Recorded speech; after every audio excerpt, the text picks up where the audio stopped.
Chapter 1. The Argument. It was a quiet Sunday morning in the small village. Birds sang, the sun was soft, and the smell of fresh bread came from the kitchen. But inside the old house, the peace was broken.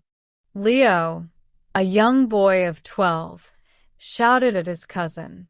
They had fought over a wooden toy, a small boat made by their grandfather. "Give it back," Leo cried. "No." "You broke mine last time," his cousin replied. Their voices echoed through the house. The old grandfather, Mr. Elias, heard them from his chair near the window. He didn't shout. He just watched, calm and silent, as the two boys argued. When the cousin left in anger, Leo crossed his arms and sat down, red with fury.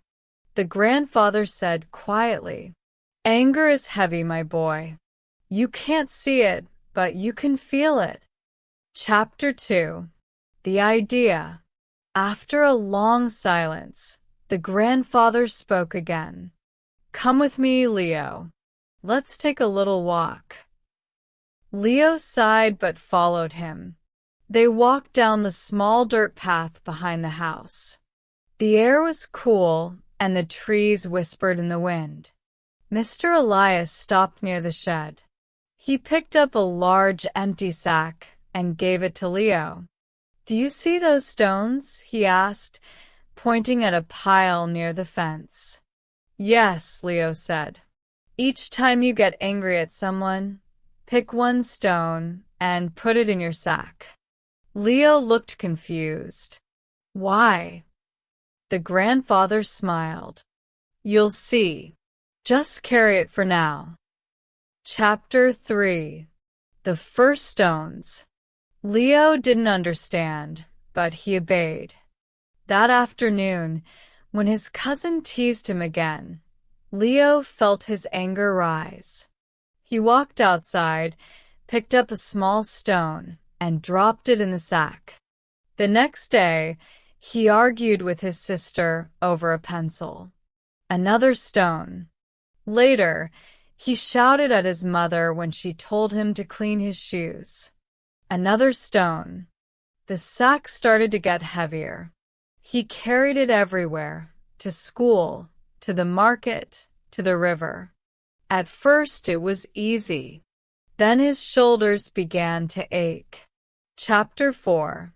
The Burden Grows. By the end of the week, the sack was heavy.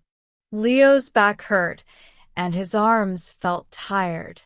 At night, he dropped the bag near his bed, too tired to move. When his grandfather saw him, he asked gently, "Why are you walking so slow, my boy?" Leo answered, "Because the stones are heavy." Mr. Elias nodded. "Yes." Anger always is. Chapter 5. The Rainy Morning. One morning, the rain began to fall. Leo tried to carry the sack as usual, but the wet cloth made it even heavier. The mud stuck to his shoes, and the stones pressed harder on his shoulder.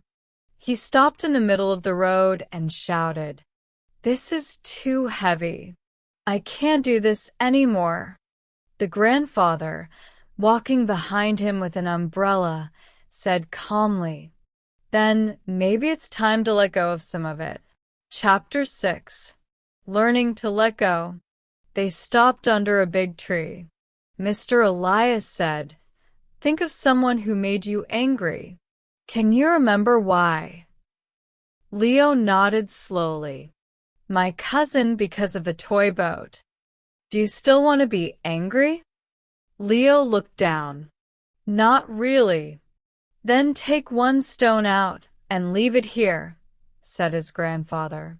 Leo opened the sack and dropped one small stone on the wet ground. It made a soft sound, plop. The boy felt a strange lightness in his chest. Chapter 7. day by day. Each day after that, Leo tried to remove one stone. He forgave his sister for breaking his pencil. He apologized to his mother for shouting. He even shared his toy boat with his cousin. With every act of kindness, one stone disappeared. The sack grew lighter, and so did his heart. Chapter 8. The Empty Sack. One morning, Leo woke up early. The sun shone through his window, and birds sang again. He reached for the sack, but it was empty. He ran to his grandfather, smiling. "Look, it's empty now."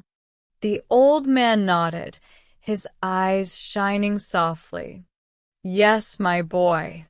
That's what happens when you stop feeding your anger." Chapter 9. The Real Weight. They sat on the porch together. Leo asked, "Grandpa, why did you make me carry those stones?" Mr. Elias replied, "When you keep anger in your heart, it's like carrying stones every day. No one else can see them, but you feel their weight. When you forgive, the weight falls away, not because others change, but because you do." Leo looked at the sky and smiled. The air felt lighter than ever. Chapter 10. The Gentle Lesson. That evening, the family gathered for dinner. Leo laughed with his cousin again. The toy boat sat on the shelf, peaceful, untouched. The grandfather watched quietly, his heart full of quiet joy. He didn't need to say more. The lesson was already written, not on paper, but in the boy's heart. Anger is like a stone in a sack.